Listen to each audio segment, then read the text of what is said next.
too premature, and really for that designation, that qualification, we'd really need to look to the FBI to make it. To make that kind of that statement, the FBI is looking right now in great detail at every aspect of this person's life. So first and foremost, they're looking to see if there's right now in great detail at every aspect of this person's life. The division that was caused was trying to separate the light, trying to separate the day from the night.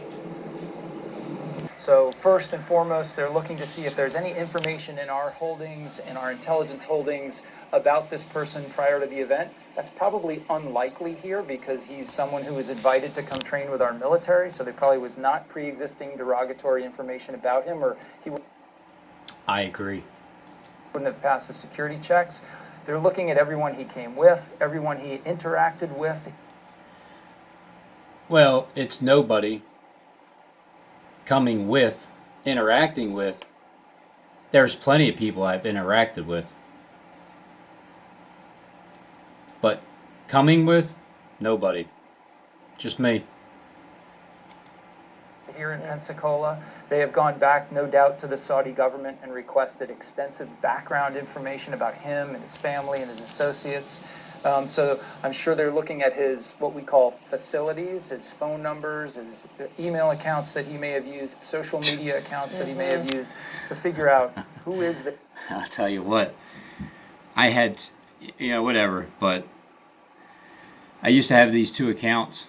The last one, it just disappeared, and you just can't get on there anymore.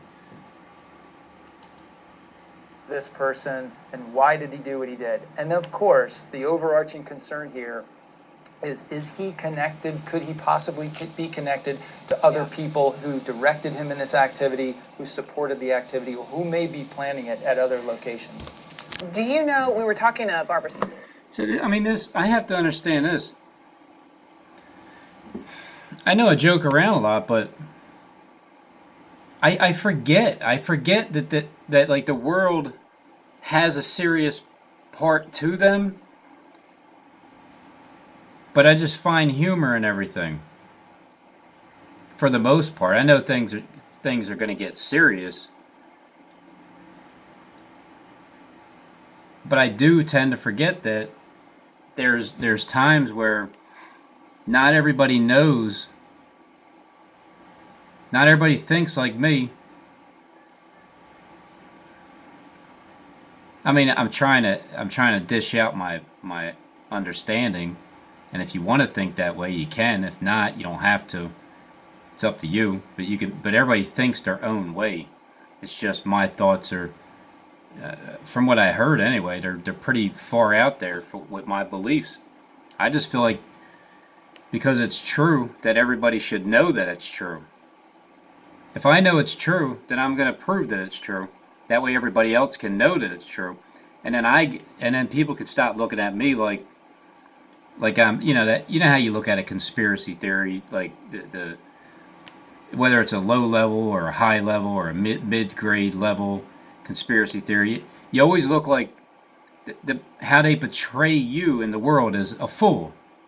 You look like a fool. But when all these conspiracy theories finally get put to rest, and I already passed the security breach test. It's just now there's other people inside that still don't fully know and understand what's really getting ready to happen. That not everybody's in on it. Not everybody knows, and that's what I forget.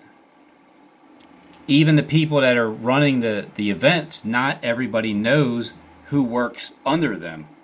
And they're the ones that are watching as well. Because when these events happen really soon here in Philly, the second 9/11 starting and everything, that's the point where that's the time where I graduate. It's just a time period. Right then and there. But he's probably just talking about the Saudi Arabia guy. Star last hour, who covers the Pentagon and military, and she was saying that the fact that he was one of these international students apparently training in aviation. Because I don't know anybody else on planet Earth who's saying that the second 9/11 is going to happen in Philly, and how it's going to happen in Philly, and what time and what day, and the circumstances, and who it's going to be blamed on, and how many are going to be shot down, and the time period between it, where it's a 15-minute period and there's a half-hour period. It's 8:48, it's 9:03, it's 9:33. I don't know anybody else is saying it. So when that does happen that way, then we all just have to face the facts. But just right then and there, we just have to face the facts. I'm the only one that figured that part out, looking from the outside looking in.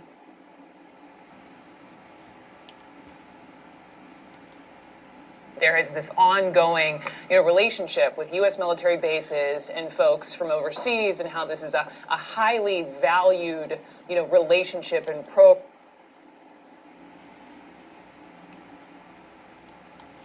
Again, I just look at it like, I just put myself in the place of things that don't make sense. That's how Scripture seems to it seems to be clarified more. These people here, they're not just saying this fake story for nothing. They're actually speaking now. These people are actually speaking through this television set. They speak directly at individuals watching. program. I'm curious what you know about that. Let's just start there. What do you know about that? Well, it is an incredible program. I'm curious what info. Apparently training in aviation. There is this ongoing, relationship with U.S. military bases and folks from overseas, and how this is a highly valued, relationship and program. And I'm curious what you know about that. Let's just start there. What do you know about that? Well, it is an incredibly important program to our nation for basically three reasons. Militarily, it gives us the opportunity to train a like-minded cadre of military officers around the country around the world, who we can then rely on in times of conflict. Nice. A like-minded cadre, the opportunity to train a like-minded cadre. Opportunity to train a like-minded cadre of military officers around the country around the world, who we can then rely on in times of conflict, and who we know have similar training. See, that's music to my ears. When you're serious about relying on people that is going to tell you the truth, no matter what. Like, no matter what.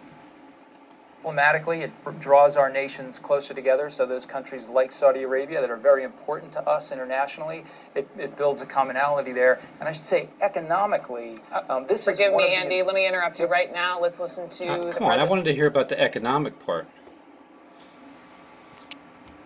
Warriors who were killed and wounded in the attack that took place just this morning in Pensacola, Florida. The king said that the Saudi people are greatly angered by the barbaric actions of the shooter, and that this person in no way, shape, or form represents the feelings of the Saudi people who love the American people so much. So that was just given to me by the king. By the king. So here comes the deadly naval air attack. It's coming up. This deadly air attack. We need new air with the climate change. So there's going to be a deadly attack coming up on the air. The station. Of Saudi Arabia. And I can tell you it's a horrible thing that took place. And we're getting to the bottom of it. All of the investigators are there now, and they're studying it very closely. And terrible thing, and our condolences go to the families and to everybody involved, including the wounded. We have some badly wounded people also. And to everybody involved, including the wounded, we have some badly wounded people also. And we have to extend our condolences to them, and we'll be working with them all very closely. So I just wanted to let you know that was from King Solomon. And today we're here, and so I just wanted to let you know that was from King Solomon. And today we're here to Okay, so condolences not only. Saudi king greatly angered by deadly naval attack killed 3 strikes and you're out. And the 7th and of the 8th beast gets to rise up.